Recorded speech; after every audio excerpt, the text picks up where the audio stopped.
Radio J. Le Forum Radio J, Frédéric Aziza. Radio J.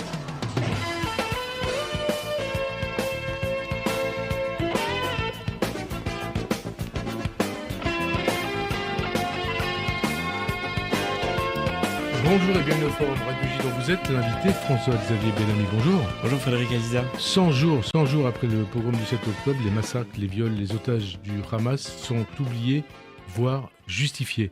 C'est même Israël que l'Afrique du Sud, alliée de l'Iran et du Hamas, accuse de génocide devant la Cour internationale de justice de l'Haye. Alors les rôles sont donc inversés. Israël est devenu l'agresseur et le Hamas l'agressé.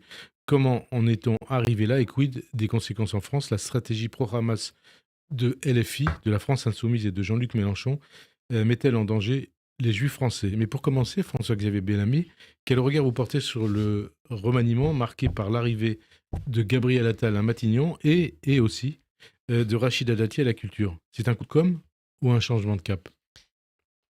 À côté de l'actualité terrible dont vous venez de parler, dont on va parler Aziza, un peu plus ce tard. remaniement apparaît, je crois, pour ce qu'il est, c'est-à-dire effectivement, essentiellement, un artifice de communication et finalement un nouveau coup politique, mais en réalité, nous y sommes habitués. Depuis 2017, maintenant, Emmanuel Macron fait de la politique avec de l'affichage, avec des surprises, avec cette stratégie de casting permanent qui fait qu'aujourd'hui, en réalité, nous savons très bien, tous les observateurs le voient et tous les Français le comprennent. Ces nominations ne sont pas faites d'abord pour l'efficacité de l'action publique, pour la qualité de l'organisation du gouvernement, pour la compétence des personnes qui sont nommées, mais elle se construit d'abord pour une efficacité politicienne immédiate, et je crois que c'est malheureusement cela qui abîme aujourd'hui notre vie démocratique. Mais ça vous a surpris cette nomination de Rachida Dati et aussi de Catherine Vautrin? Oui, bien sûr, la nomination de Rachida Dati m'a surpris, d'autant plus surpris que, en réalité, Rachida Dati, tout le monde l'aura constaté, portait un jugement extrêmement sévère sur le macronisme, jusqu'à ce qu'elle rentre au gouvernement. On va en parler, mais ce qu'elle disait à l'époque, c'était le macronisme, c'est des traîtres de gauche et des traîtres de droite. Et fondamentalement, je trouve étonnant qu'elle dise aujourd'hui dans les colonnes du Parisien que la situation a changé depuis 2017. En réalité, ce jugement, elle le portait encore il y a quelques semaines, aussi bien dans les médias que dans les échanges que nous pouvions avoir au sein des instances dirigeantes des Républicains. Et on va parler de Rachida Dati un peu plus tard. D'abord, Gabriel Attal, c'est le nouveau Premier ministre. C'est un atout ou un handicap pour la majorité, pour le gouvernement, pour Emmanuel Macron? Mais pourquoi Emmanuel Macron a-t-il nommé Gabriel Attal Premier ministre? C'est quoi votre réponse? Mais parce qu'il est populaire dans les sondages. Ouais. Non pas parce qu'il est capable C'est de une faute faire ou pas des choses. C'est une Non. faute ou pas? Je veux dire par là que... Et il est jeune. Pour moi, la jeunesse n'est ni un atout ni un défaut. Le fait est que le principal problème, c'est que je ne vois pas ce qui, dans son parcours, aurait constitué des éléments de réussite, d'accomplissement, des expériences suffisamment déterminantes pour que l'on puisse imaginer qu'il est le mieux placé pour conduire le gouvernement de la France. Je ne le juge pas par les intentions. Il est plus jeune que vous. Il est plus jeune que le vous. résultat, il est plus jeune que moi. Voilà, mais encore une fois, je ne lui fais pas un procès d'intention où je ne lui reproche pas sa jeunesse. Ce serait complètement absurde. Mais simplement le fait que, encore une fois, tout le monde voit bien que c'est une nomination dont le principal objectif est d'abord la communication politique, les variations sondagières, la réalité d'une popularité à laquelle Emmanuel Macron est condamné à se raccrocher pour sortir aujourd'hui de l'ornière. Parce qu'on voit les sondages, les Français dans les sondages saluent l'arrivée du jeune Premier ministre Gabriel Attal à Matignon. Mais voilà, encore une fois, ça fonctionne. C'est-à-dire, c'est de la communication. Ça fonctionne, Le seul sujet, c'est que ça fonctionne du point de vue de la communication, mais qu'est-ce qui sera efficace du point de vue de l'action? Et c'est ça qui compte, encore une fois. Moi, je suis rentré en politique parce que je vois mon pays s'enliser dans la crise. Et je suis rentré en politique parce que je pense qu'on a le devoir de prendre la situation au sérieux. Et prendre la situation au sérieux, ça veut dire commencer par fixer un cap clair. Quel est celui qu'incarne Gabriel Attal? Personne n'en sait rien. Ça veut dire mettre dans les positions les plus importantes les gens qui sont les plus compétents, les plus expérimentés, les plus solides. Qu'est-ce que Gabriel Attal, qu'est-ce que la plupart des gens qui constituent son gouvernement aujourd'hui ont démontré dans leur action pour la France? Bien, là encore, on ne le voit pas. Et pendant qu'on parle de ces questions de casting, on ne parle pas de la réalité de la situation du pays. On va parler de ce que vous attendez de Gabriel Attal. Une question au passage. Avec au passage de premiers messages antisémites et homophobes que l'on a vu sur les réseaux sociaux, notamment de la part d'Alain Soral et d'autres leaders, entre guillemets, de l'extrême droite ou de l'ultra-droite, donc qui visent le Premier ministre. Et qu'est-ce que ça vous inspire ? C'est extrêmement inquiétant. Et j'ai déjà eu l'occasion de le dire, mais vous l'entendez, je ne suis pas dans la majorité de ce Premier ministre. Et pourtant, je trouve absolument révoltant ce déchaînement de violence qui s'étale aujourd'hui sur les réseaux sociaux, de violence antisémite, de violence homophobe en effet. La vie démocratique, c'est le contraire de ça. La vie démocratique, c'est de partager des débats et parfois des désaccords et parfois sans concession, mais de se respecter à travers ces désaccords. Et lorsqu'on voit qu'effectivement se déverse aujourd'hui sur ces nouvelles places publiques que sont nos réseaux sociaux, se déverse aujourd'hui de tels torrents de haine, il y a de quoi être inquiet. Mais encore une fois, c'est le symptôme parmi d'autres de cette violence qui monte aujourd'hui dans le débat public. Il y a de quoi être inquiet sur l'avenir de notre démocratie. Alors, côté politique, on attend le discours de politique générale du Premier ministre la semaine prochaine. Est-ce que vous lui demandez de soumettre ce discours de politique générale, son discours de politique générale, à un vote de confiance ? Mais je ne vais pas lui demander quelque chose qu'il a déjà refusé. Il n'y aura pas de vote de confiance. A priori, il a laissé entendre qu'il n'y aura pas de vote de confiance. Mais est-ce que vous lui dites il en faut un à tout prix ? Mais il n'y aura pas de vote de confiance pour une raison très simple, c'est que Gabriel Attal n'est pas un magicien et ne change pas par sa simple nomination une situation politique que tout le monde connaît. Gabriel Attal n'a pas aujourd'hui de majorité absolue et donc il ne peut pas demander la confiance parce qu'il sait qu'il ne l'aura pas. Est-ce que LR, le groupe LR à l'Assemblée, fera comme l'a déjà annoncé LFI, c'est-à-dire déposera une motion de censure contre le nouveau gouvernement ? Le groupe LR est dans l'opposition. C'est la raison pour laquelle nous avons dit dès le départ que ceux qui rentrent au gouvernement ne peuvent pas se prévaloir des Républicains. Ils n'en font plus partie. Ils choisissent de rentrer dans une majorité qui n'est pas la nôtre. Et pour nous, nous continuerons exactement le travail que nous avons fait dans les derniers mois. Comme sur le texte immigration, ce qui compte pour nous, c'est de travailler sur le fond. Ça n'est pas la tactique politicienne. Il y a bien assez de politiciens en France. Opposition pure et dure ou possible accord avec le gouvernement sur un programme de réforme. On n'est pas les passionnés d'une opposition qui aurait pour simple but de se faire valoir par la critique permanente. Notre but, c'est de faire en sorte que ce pays sorte de l'ornière. Et pour ça, nous sommes opposés à la politique de ce gouvernement, mais nous sommes capables de proposer ce dont le pays a besoin. C'est ce que nous avons fait sur le texte immigration. La loi initialement proposée par Gérald Darmanin, c'était une loi de régularisation massive, une loi de régularisation automatique. Et c'est devenu une loi de droite. On sait les problèmes que ça représente, y compris en termes de sécurité. Eh bien, nous en avons fait une loi qui correspond à ce qu'attendent les Français. Tous les sondages, là aussi, l'ont montré. Une loi qui permet que, aujourd'hui, notre pays soit mieux armé face à l'immigration illégale. Et je crois que ce travail-là, nous l'avons fait et nous avons pu obtenir ces résultats, pas parce que nous sommes dans la compromission avec ce gouvernement, mais parce que nous sommes dans l'opposition et que nous avons mené un bras de fer à partir du contenu, à partir du fond, à partir de ce qui intéresse la France et les Français. On revient sur Rachida Dati, sur le cas Rachida Dati. D'abord, et après, on va parler un peu du fond des sujets. On va parler, pas peur, on a le temps. Qu'est-ce que vous attendez d'elle à la culture ? Est-ce qu'elle peut être une bonne ministre de la Culture ? Mais regardez, encore une fois... Elle dit dans le Parisien, sans culture, il n'y a plus d'humanité. Le prof de philo doit parler. Évidemment, je suis d'accord avec cette formule, bien sûr. Mais on peut être d'accord avec beaucoup de formules. La question, c'est la réalité de l'action. Pourquoi a-t-elle été nommée au ministère de la Culture ? Et tout le monde le sait très bien. C'est pour porter un mauvais coup aux Républicains. Et on raconte là, même... ça vous fait mal, non ?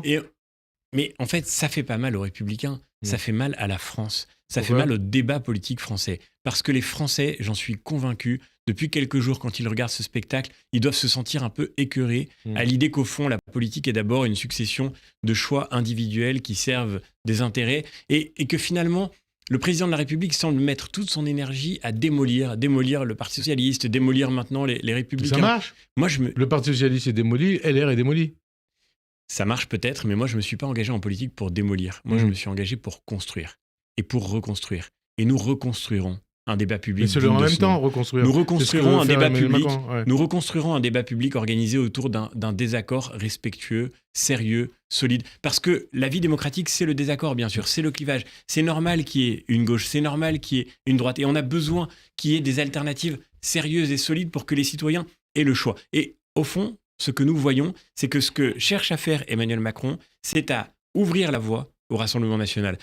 Pourquoi ? Parce qu'en réalité, en ayant fait le choix de détruire ces familles politiques qui, depuis longtemps, structuraient la vie démocratique dans notre pays, en ayant fait le choix d'aggraver une crise dont ces partis sont aussi responsables. Je ne veux pas faire comme si le président de la République était le seul responsable de la crise que traversent nos partis de gouvernement. Mais le fait est qu'en choisissant cette politique de la communication permanente, eh bien, il fait au fond, le lit, il ouvre un boulevard à ce qu'il présente lui-même comme étant la seule et unique alternative. Ça veut dire Marine Le Pen, elle est élue déjà présidente de la République? Bien sûr que non. On va se battre pour reconstruire un débat démocratique digne de ce nom. Mais quand le président de la République, le 31 décembre, dit aux Français, en parlant de l'élection européenne, vous aurez 2 choix très simples. Soit construire l'Europe, sous-entendu avec moi, soit détruire l'Europe, sous-entendu avec Marine Le Pen. Je dis que c'est révoltant. D'abord, c'est faux. Parce que le vrai choix, il se trouve au plan européen entre la droite et la gauche, parce que c'est ça qui structure le clivage politique européen. Et c'est dangereux, parce qu'en réalité, dire cela, pour pouvoir continuer d'exister, c'est créer une espèce de fausse alternative désespérante pour les Français qui ouvrira la voie demain. On va parler des élections européennes, on va parler de l'Europe, on va parler de ça. On reste un peu sur Rachida Dati. Elle est mise en examen pour corruption passive, Rachida Dati. Les soupçons portant sur 900 000 euros. Versée par une filiale de Renault à donc la nouvelle ministre de la Culture. Dans ces conditions, est-ce qu'elle avait sa place au gouvernement? Elle est mise en examen, ça veut dire qu'elle n'est pas condamnée, bien sûr. La présomption d'innocence doit absolument s'appliquer. Ce qu'on peut constater simplement, c'est qu'on vit un renversement complet de la jurisprudence qui prévalait jusque-là. Un ministre qui était mis en examen devait démissionner. Aujourd'hui, on peut faire entrer au gouvernement quelqu'un qui est mis en examen. Je me permets juste de faire remarquer que Emmanuel Macron a été élu en 2017 sur le fondement des incroyables attaques portées contre François Fillon, qui a été considéré comme étant illégitime parce qu'il était mis en examen. La grande promesse d'Emmanuel Macron, c'était la République exemplaire. Et en fait, en réalité, on voit ce qui reste de cette promesse avec quelques années de recul. Et pourtant, Rachida Dati, qui était jusqu'à il y a 3 jours présidente du groupe LR au Conseil de Paris, était mise en examen. Elle avait pourtant... Attendez, laissez-moi finir. Elle assumait ses fonctions de présidente du groupe LR au Conseil de Paris. Elle était présidente du Conseil national de LR, dirigeante de LR. Là, ça posait pas de problème, sa mise en examen? Je le redis, une personne qui est mise en examen n'est pas condamnée. Je crois à la présomption d'innocence et elle doit valoir pour Rachida Dati la première. Il y avait simplement une jurisprudence qui concernait les fonctions gouvernementales, dont vous reconnaîtrez qu'elles ont une signification particulière. Ça n'est pas personne n'a jamais dit dans ce pays qu'une personne qui était mise en examen devait quitter toutes ses fonctions politiques. Est-ce que ça vous posait un problème ou pas que Rachida Dati, qui était dirigeante de LR, n'a jamais dit dans ce pays qu'une personne qui était mise en examen devait quitter la vie publique. Ça n'aurait pas de sens d'ailleurs, et ce serait extrêmement dangereux. Simplement, il y avait, je me borne à l'observer, et tout le monde le constate comme moi, il y avait une règle qui prévalait depuis Édouard Balladur, qui disait qu'une mise en examen devait impliquer le retrait du gouvernement d'une fonction gouvernementale qui a une singularité très, très particulière. Alors, autre question, Éric Ciotti a exclu Rachida Dati dès jeudi soir. Est-ce qu'il n'est pas allé trop vite? Qui pour la remplacer à la tête du Conseil national de LR? Et puis aussi, puisqu'elle était présidente elle était maire du 7e, elle souhaite garder ses fonctions de maire du 7e. Est-ce que c'est possible? Le fait est que Éric Ciotti a pris une décision rapide et je lui en suis très reconnaissant parce qu'il fallait dire clairement, dès le départ, que rentrer au gouvernement, c'était quitter les Républicains. Et c'est le choix de Rachida Dati. C'est elle-même qui s'est exclue d'une certaine manière de notre mouvement parce que nous avons fait le choix déterminé, répété, renouvelé au cours des dernières années de servir la France en étant dans l'opposition. Vous êtes vice-président de LR, qui pour la remplacer au Conseil national? Les options sont nombreuses et je crois qu'on ne manque pas de talent. On ne manque pas de talent. Et notamment, on ne manque pas de talent. Vous posiez la question de Paris, on ne manque pas de talent à Paris. Moi, je voudrais dire ma confiance à Agnès Evren, qui est la présidente de la Fédération de Paris, qui a fait avec constance, courage et clarté le travail de porter l'opposition à Paris. Et je crois que ce travail-là, les Parisiens en ont besoin. Aujourd'hui, il me semble que, contrairement à tout ce qu'on pourrait penser, le billard à 3 bandes organisé autour de cette nomination, rendez-vous compte, on est en train de faire une négociation qui implique le ministère de la Culture dans la perspective des élections municipales. Vous croyez que c'était un accord dans la perspective municipale? Encore une fois, je me borne à lire ce que vos confrères disent de la réalité de cette discussion. Est-ce que vous ressentez ça? Est-ce que vous sentez ça? Ce qu'on voit en tous les cas, c'est que la nomination de Rachida Dati au ministère de la Culture n'était pas d'abord, disons-le de manière aussi sobre, n'était pas d'abord pensée parce qu'elle pourrait singulièrement représenter quelque chose de décisif pour l'avenir de la culture. C'est une nomination essentiellement politique, chacun en conviendra. Elle-même le reconnaît dans les colonnes du Parisien. Et dans cette dimension purement politique, on voit bien qu'il y a un arrière-plan parisien. Mais quand même, la culture, ça compte dans un pays comme la France. Ça ne devrait pas être simplement une tractation pour une sorte de encore une fois, je le redis, de billard à 3 bandes qui désespèrent les Français. Si Paris devait un jour retrouver la majorité municipale auquel cette ville a droit, eh bien, c'est d'abord par la clarté, par la constance, par la cohérence d'une proposition politique qui, j'en suis sûr, demain réunira une majorité de Parisiens derrière les Républicains. Vous faisiez allusion tout à l'heure à l'une des déclarations de Rachida Dati qui décrivait donc le macronisme comme un parti de traîtres de gauche et de traîtres de droite. Est-ce que vous diriez aujourd'hui que c'est un autoportrait de la ministre Dati ? Est-ce que c'est une traîtresse ? Non, moi je rentrerai pas dans cette manière de faire de la politique. Je crois qu'on gagnerait beaucoup. Pas traître. Non mais on gagnerait, c'est même pas mon propos. On gagnerait mais beaucoup. Vous le pensez ou pas ? On gagnerait beaucoup à s'épargner ces excès de langage, à s'épargner cette politique du clash, du buzz, de la facilité polémique. Et vous voyez, moi je préfère rester précis dans mon expression pour ne pas me contredire ensuite quand j'entends Rachida Dati incarner l'extrême de l'un et de l'autre. Non mais je vous demandais, est-ce que c'est un autoportrait qu'elle a fait d'elle, c'est tout ? Non, mais c'est absurde. Je rentrerai pas dans ce niveau. Ce qui compte, c'est la France. Ce qui compte, c'est la réalité des problèmes des Français. Et pardon de le dire, mais c'est normal qu'on en parle. Je ne vous en fais pas le reproche. Mais ça fait un quart d'heure maintenant qu'on va parler de Rachida Dati. Précisément. Pendant ce temps-là, non, on a parlé d'autre chose. Pendant ce temps-là, la France est confrontée comme l'Europe. On va parler, mais il y a des questions d'actualité. Bien sûr. On va en parler. Une question qui se pose. Est-ce que vous voyez dans cette nomination de Rachida Dati, éventuellement celle de Catherine Vautrin, la patte, l'ombre de Nicolas Sarkozy ? C'est la dernière question question sur ce casting gouvernemental. Mais au fond, je suis persuadé même que ça n'intéresse pas les Français. Non, mais moi, ça m'intéresse. Ça peut intéresser les gens.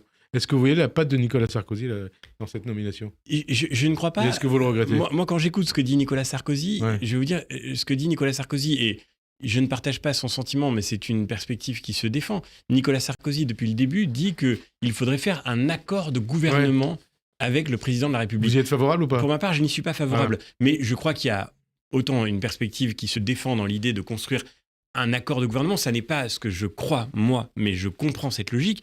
Mais ça n'est pas du tout la même chose d'aller chercher individuellement des personnes qui vont rallier encore une fois, sans aucun changement de cap politique. Qu'est-ce que la nomination de Gabriel Attal dit de différent de la nomination d'Elisabeth Borne ? Qu'est-ce que ça va changer ? Qu'est-ce qu'il incarne de singulier ? Où est la nature de l'inflexion politique qui se dessine ? Il y en a aucune. C'est de la pure communication. Oui, mais aujourd'hui, Rachida Dati ne rentre pas au gouvernement sur la base d'un changement de cap politique. Elle y rentre parce qu'on lui fait une proposition et que cette proposition a pour objectif, en réalité, de fragiliser la famille politique. Donc ça veut dire que nous représentons. C'est un piège pour vous ?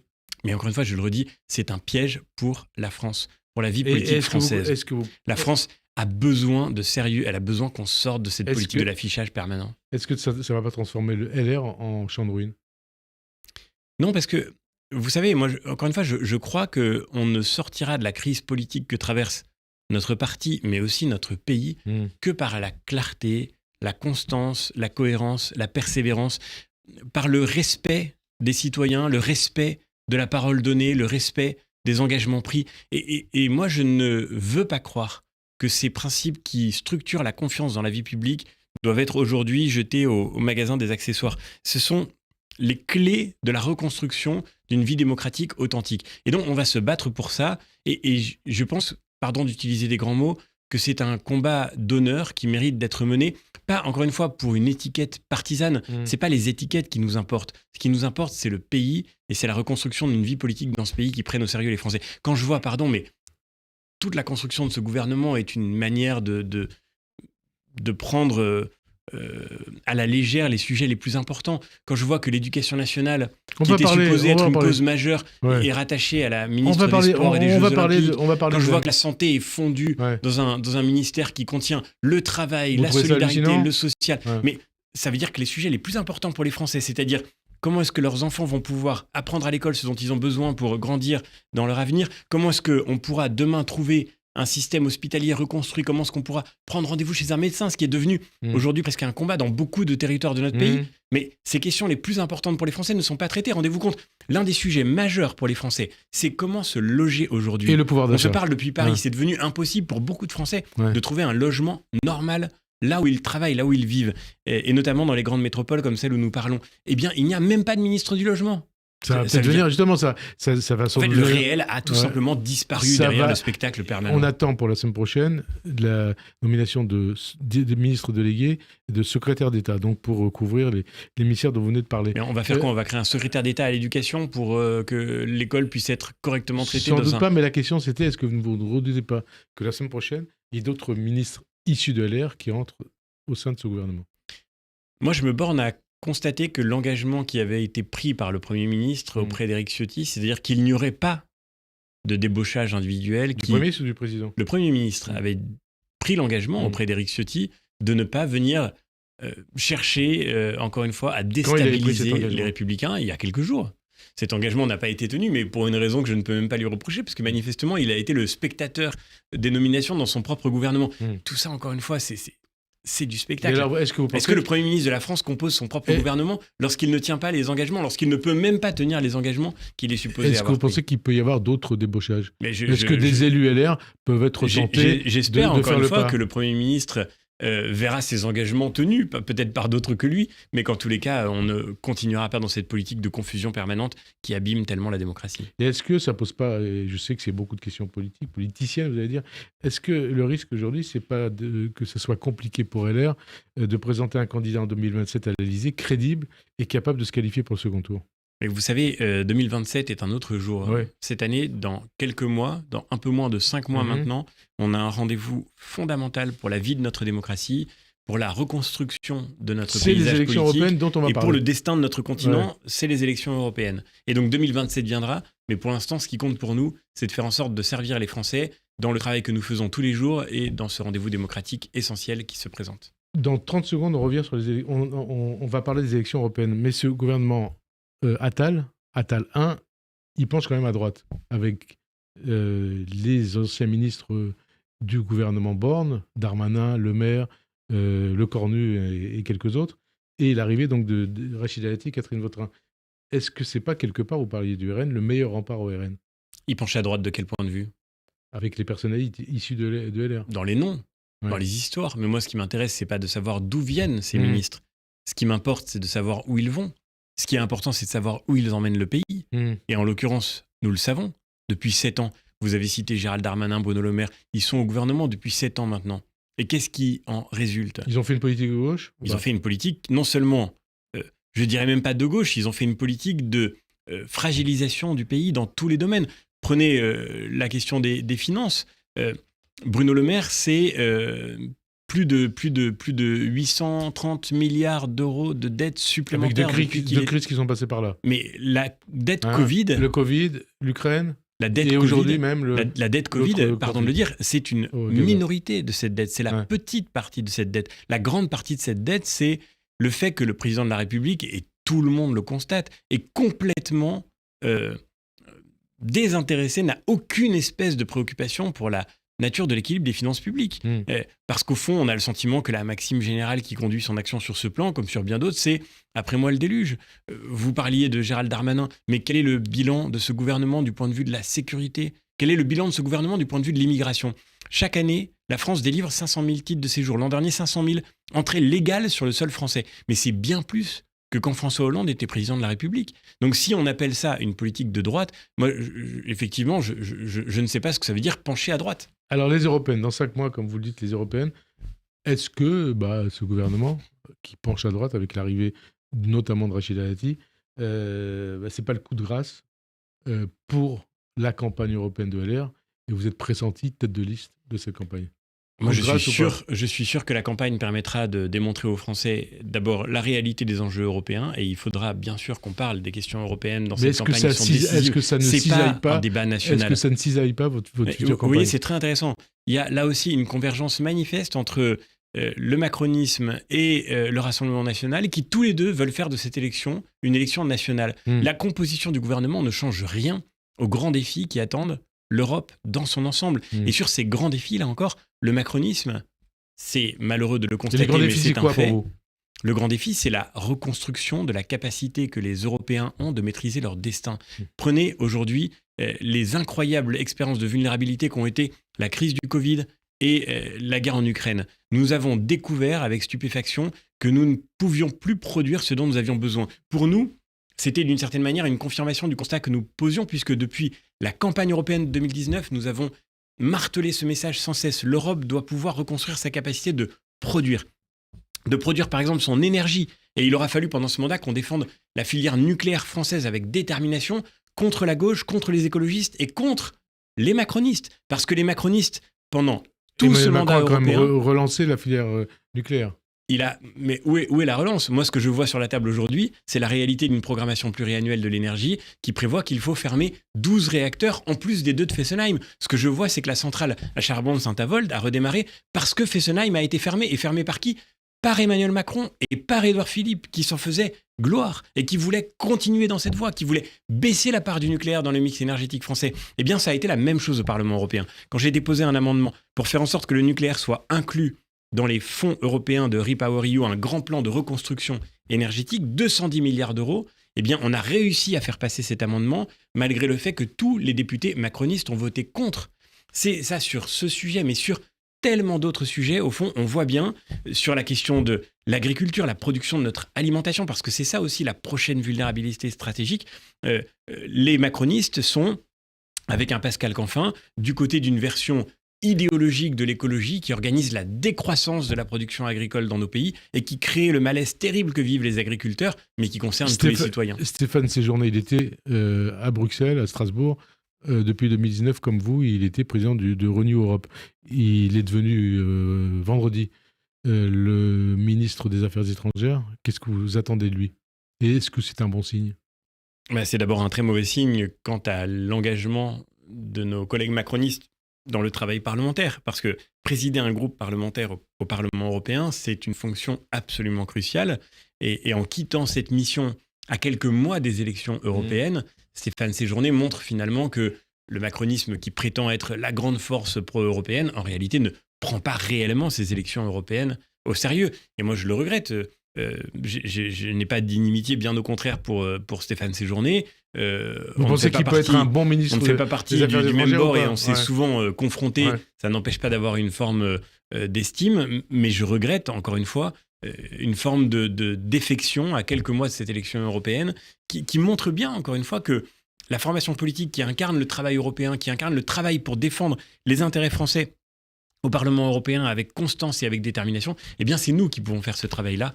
Et je crois que cette élection européenne le montrera. On parle d'Olivier Véran comme future tête de liste de la majorité aux européennes. Vous sentez plus proche de lui ou de Marion Maréchal ou de Jordan Bardella ? Je ne vais pas commenter des spéculations parce qu'on dit aussi que ce n'est pas Olivier Véran qui sera finalement la tête de liste de la majorité présidentielle. On verra bien quand cette tête de liste sera désignée. Et vous voyez, vous lisez ce qu'on fait comme constat autour de votre candidature. On dit que vous êtes sur le même créneau que Marion Maréchal, donc tête de liste de Reconquête, et Jordan Bardella, tête de liste de RN. Comment allez-vous faire pour vous démarquer Ça n'a, mais pardon, aucun sens. Ouais. J'ai travaillé tous les jours de ce mandat au Parlement européen, tous les jours, avec détermination, pour mener des batailles, pour faire avancer des sujets, pour faire en sorte que l'Europe sorte des ornières multiples dans lesquelles elle est enlisée aujourd'hui. Parce que oui, il faut réussir à corriger beaucoup de travers du fonctionnement des institutions européennes. Mais le Rassemblement national, lui, est aux abonnés absents. On ne l'aura pas vu mener un seul combat. Il n'aura pas réussi à faire adopter un seul amendement. Il n'aura pas été engagé dans une seule idée forte. Donc, je veux bien que les spéculations ou les observations soient totalement superficielles depuis Paris quand il s'agit de parler de ce qui se vit à Bruxelles et à Strasbourg. Mais notre travail à nous, c'est un travail que personne d'autre ne fait au Parlement européen. Au passage, au ticket Le Pen, Bardella qui s'exprime à 2 voix aujourd'hui dans le JDD, ça peut vous faire mal ? Il peut vous faire mal ? Écoutez, moi je trouve ça extraordinaire de voir à quel point, encore une fois, le macronisme et le Rassemblement national jouent la même partition. La même partition. C'est-à-dire ? Jordan Bardella, adoubé par Marine Le Pen, Gabriel Attal, adoubé par Emmanuel Macron, la communication permanente, le fait de se dire aussi que ce qui compte d'abord, c'est d'afficher des visages, de spéculer sur des noms, plutôt que de parler du fond. Mais encore une fois, parlons du contenu, parlons des sujets, travaillons sur ce qui intéresse les Français. Et finalement, le Rassemblement national et Emmanuel Macron font exactement la même chose en miroir inversé. Et d'ailleurs, ils s'alimentent l'un l'autre.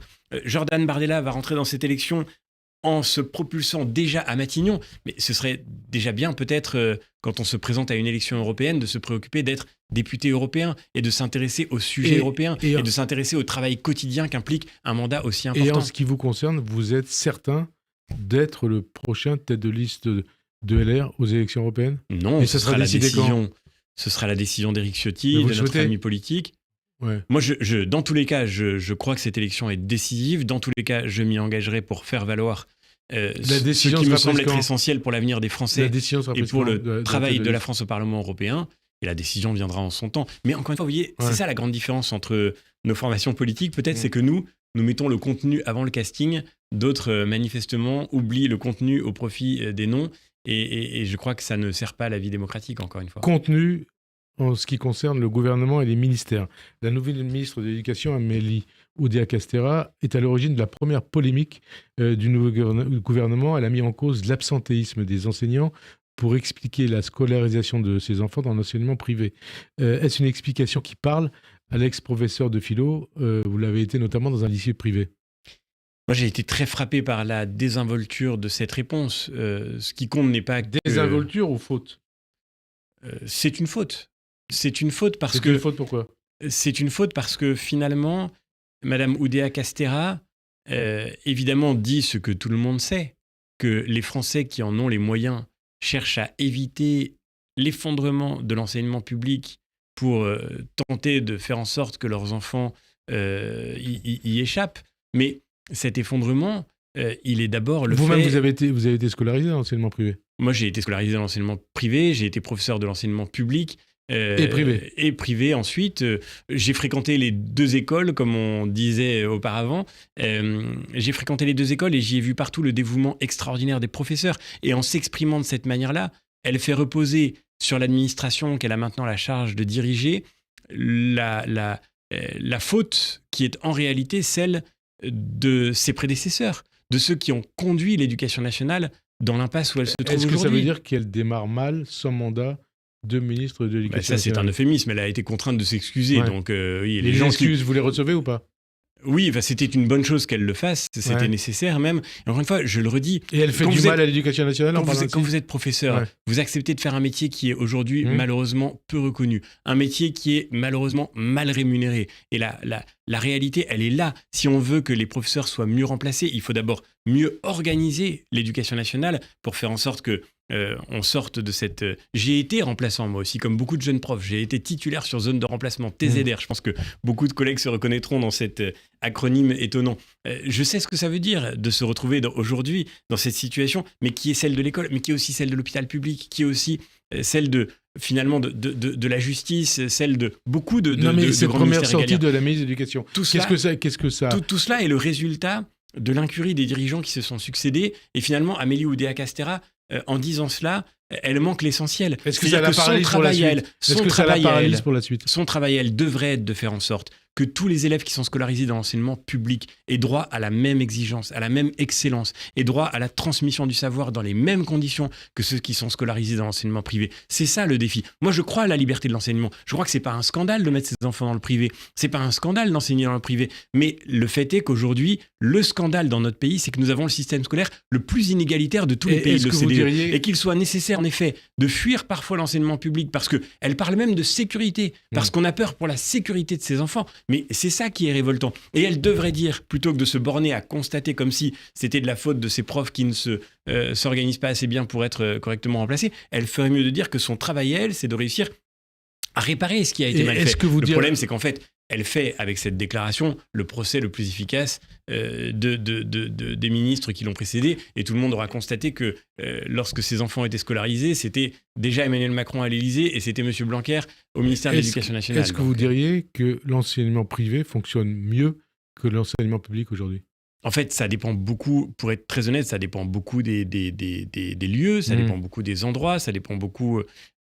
vous avez aujourd'hui des établissements d'enseignement public qui fonctionnent extrêmement bien et vous avez des stratégies très, très développées de la part de beaucoup de familles qui veulent absolument que leurs enfants soient scolarisés dans un établissement public dont ils connaissent l'excellence. Donc le problème est moins public-privé que cette situation d'injustice fondamentale qui est caractéristique du fait que nous avons, je le redis, le système scolaire le plus inégalitaire de tous les pays de l'OCDE. C'est-à-dire celui dans lequel le parcours scolaire d'un enfant est le plus directement corrélé à son milieu social d'origine. Et c'est ça qui est révoltant. Et c'est ça que tous les professeurs de ce pays voudraient pouvoir enfin changer. Et c'est pour cette raison-là qu'il faut leur en donner les moyens. Au passage, quel bilan vous faites du passage de Gabriel Attal au ministère de l'Éducation ? 4 mois et demi. Mais il a fait des choses quand même, non ? Est-ce qu'il n'a pas su prendre des décisions que personne n'avait prises avant lui ? Interdiction de l'abaya à l'école, l'expérimentation de l'uniforme, la décision de faire de la lutte... Alors l'interdiction de l'abaya, c'est un fait, même si toutes les questions de laïcité sont très loin d'être résolues dans l'enseignement. Je relayais récemment l'article d'un collègue professeur de lettres, Grégory Le Floch, qui est également écrivain, qui décrivait la réalité de cours devenus impossibles parce que les élèves refusent de lire Roméo et Juliette, les élèves refusent de regarder une représentation qui représente, y compris dans des tableaux de la peinture classique ou dans la sculpture classique. Les élèves, vous voulez dire quoi précisément ? Et des élèves qui refusent de regarder une personne nue, par exemple. C'est un problème de communautarisme pour vous ? Mais c'est évidemment un problème de communautarisme, mais mettons les mots sur la réalité du problème. C'est l'islam intégriste qui se développe dans beaucoup de nos quartiers, qui veut imposer sa loi, y compris dans nos salles de classe. Qui gangrène l'école ? Bien sûr, et c'est pour ça que cette bataille, évidemment que l'abaya c'était une bonne décision, mais il faut aller beaucoup plus loin. Non, mais qui gangrène quoi ? Qui gangrène aujourd'hui le rapport des élèves au savoir. L'islamisme qui gangrène le rapport des élèves aux professeurs, le rapport des élèves à l'école. Non, mais vous parlez de l'islamisme et de l'islam, là ? Bien sûr. Le développement de cette idéologie islamiste qui veut s'imposer dans les esprits, y compris dans nos écoles. Et je l'ai vécu aussi comme professeur de philosophie. Donc, l'interdiction de l'abaya, c'est une bonne décision. Je l'ai soutenue, c'est très bien. Mais enfin, encore une fois, c'est le point de départ. Expérimentation de l'uniforme. Mais rien n'a été fait pour l'instant. Le ministère de l'Éducation nationale, on a toujours dit que c'était le ministère du temps long. Et donc, je ne reproche pas à Gabriel Attal d'avoir un bilan extrêmement faible. De toute façon, c'est impossible d'avoir un bilan très structuré quand on est resté 4 mois à la tête d'un ministère. Ce qui me fascine, c'est de voir à quel point les commentateurs lui prêtent des vertus héroïques lorsqu'il a et les Français dans les sondages, pu en faire une démonstration relativement faible. Alors, on arrive à la dernière partie de cette émission. Ce 14 janvier marque le 100e jour du pogrom du Hamas du 7 octobre en Israël. Est-ce que vous considérez comme légitime la riposte d'Israël et sa volonté d'éradiquer le Hamas ? Déjà, première question. Bien sûr. Il est absolument nécessaire qu'Israël se défende. Et je suis révolté d'entendre des commentateurs ou des responsables politiques aujourd'hui, y compris dans notre pays, qui font comme si Israël n'avait pas été attaqué. Alors, justement, comme si Israël était à l'initiative de la violence à laquelle nous faisons face aujourd'hui. Cette violence, le Hamas en est responsable, y compris la violence que subit la population de Gaza. C'est le Hamas qui l'a déclenché et qui l'a déclenché volontairement et lucidement. Avec ce à quoi on a assisté cette semaine, c'est-à-dire l'accusation par l'Afrique du Sud devant la Cour internationale de justice de l'Haye de génocide. Qu'est-ce que vous en pensez ? Il n'y a pas de mot assez fort pour dire l'écœurement que représente une telle accusation. Le mot de génocide, rappelons-le, a été forgé dans le droit international pour dire le crime innommable qu'a été la Shoah. Retourner ce mot par un juif polonais, israélien polonais en 1944. Retourner ce mot contre le peuple israélien aujourd'hui, c'est évidemment d'une violence absolue. Mais rien d'étonnant à ce que l'Afrique du Sud se fasse aujourd'hui le relais de l'idéologie islamiste, parce que c'est à cela que nous avons affaire en fait, lorsqu'on sait que les grands dignitaires du Hamas étaient représentés en Afrique du Sud à la commémoration de la mort de Nelson Mandela il y a seulement quelques jours. C'était fin décembre. Donc on voit bien la collusion absolue entre le Hamas et l'Afrique du Sud. Et au passage, pourquoi 75 ans après la création d'Israël, on met encore en cause sa légitimité et on cherche à nazifier l'État juif. Pourquoi ? Mais parce que, en réalité, derrière l'antisionisme, il y a l'antisémitisme. Il y a une fois de plus la volonté de faire disparaître Israël de la surface de la terre. Et c'est de cela qu'il s'agit. Mais c'est la raison pour laquelle cette situation nous concerne. Bien sûr, la réponse d'Israël à cette agression doit être, et c'est parce qu'Israël est une démocratie que ce débat existe, y compris dans la société israélienne. Bien sûr, la réponse d'Israël doit être proportionnée aux menaces qu'il doit affronter. Mais le fait est qu'en réalité, ce qui se joue là, ça n'est pas seulement un conflit territorial, c'est évidemment une guerre pour la survie même d'Israël, pour l'existence même d'Israël. 100 jours de guerre, 100 jours après le pogrom du 7 octobre et toujours 136 otages détenus à Gaza. Emmanuel Macron a publié hier une vidéo en soutien aux otages français. Il en reste 3. Le président de la République promet de ne pas abandonner ses enfants et dit de ne rien céder pour leur libération. Je suppose que vous saluez ces déclarations du président. Bien sûr, nous n'avons pas le droit d'oublier les otages et c'est fascinant de voir et terrible de voir que le débat public aujourd'hui a comme invisibilisé ou fait disparaître l'existence de ces familles qui attendent aujourd'hui désespérément de revoir leurs proches. J'ai eu l'occasion d'accueillir au Parlement européen des familles d'otages retenus en Israël, des familles françaises mais aussi des familles d'autres pays qui vivent exactement la même expérience. Comment se fait-il que, par exemple, le Comité international de la Croix-Rouge n'ait jamais pu rendre visite à ces otages ?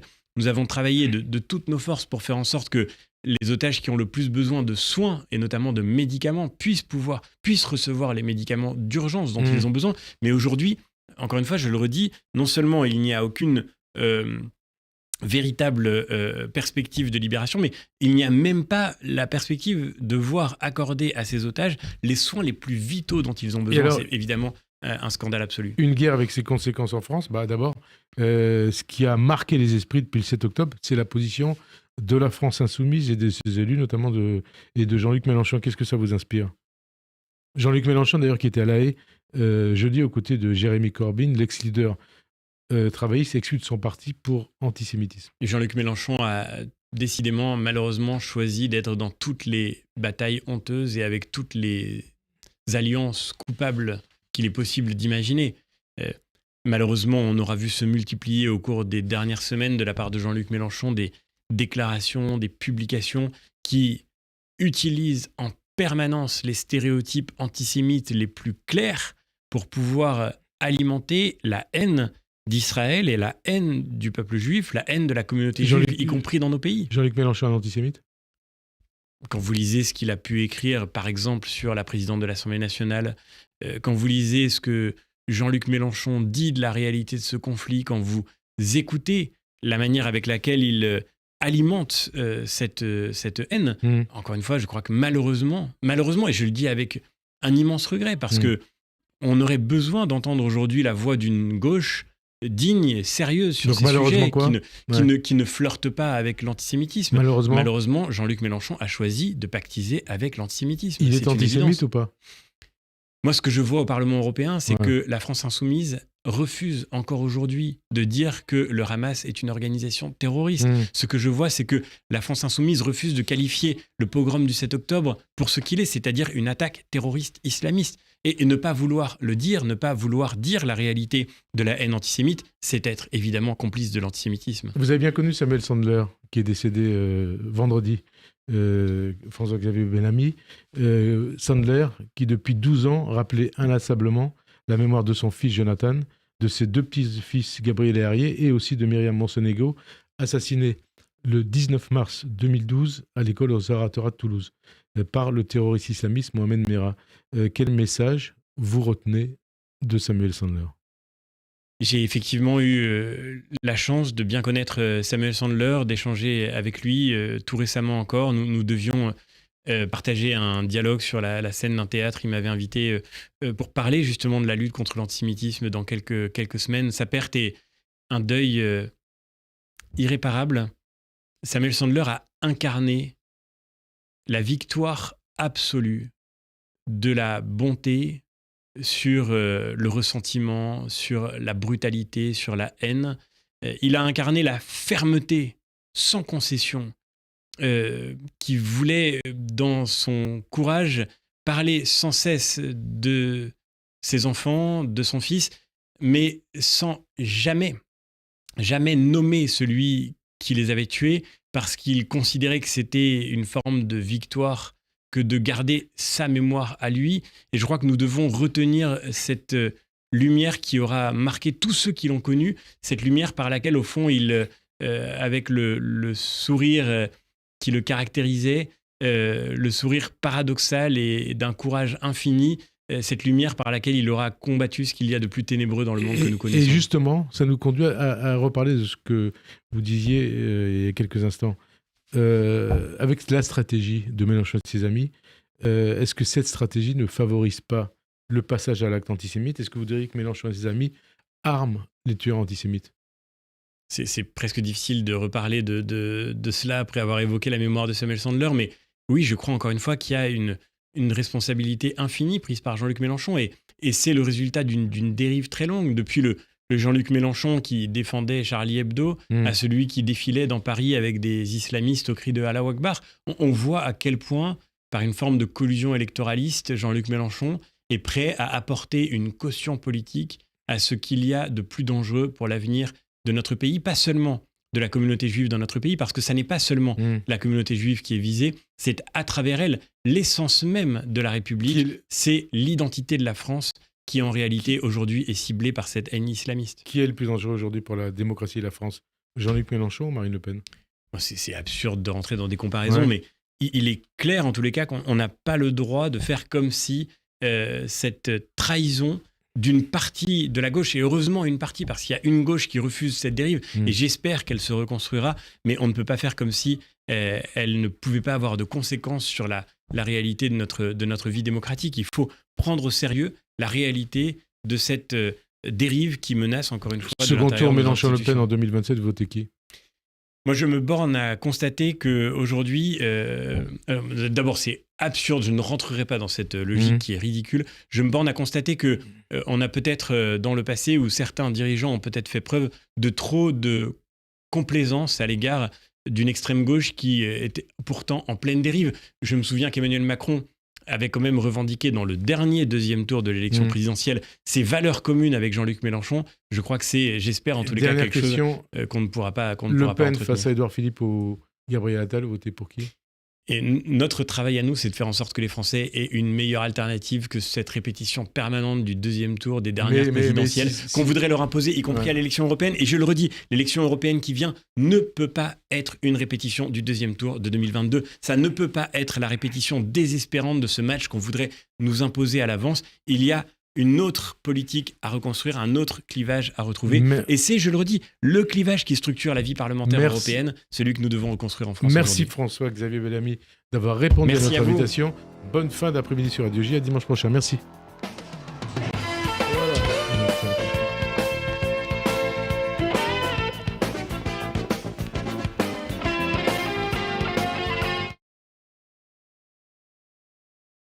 Ils attendent beaucoup de l'Union soviétique. Pas simplement les hommes politiques, et aussi la caste des artistes. Exactement.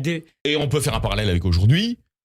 Malheureusement, de plus en plus de gens qui se classent à gauche en France aujourd'hui, sont plus ou moins woke. Voilà. Bon.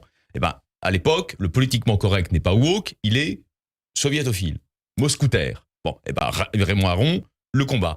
Mais d'une autre manière, il combat aussi dans ce qui est devenu son propre camp, c'est-à-dire la droite libérale atlantiste, tous ceux qui disent c'est impossible d'envisager un autre destin pour les départements d'Algérie que le maintien à l'intérieur de la République française. Et ça va lui causer de nombreux problèmes dans son journal, Le Figaro, puisque Le Figaro le dessaisit du traitement de la guerre d'Algérie. Il n'a plus le droit d'écrire une seule ligne, Rafi, une seule ligne sur la guerre d'Algérie. Il a été éjecté.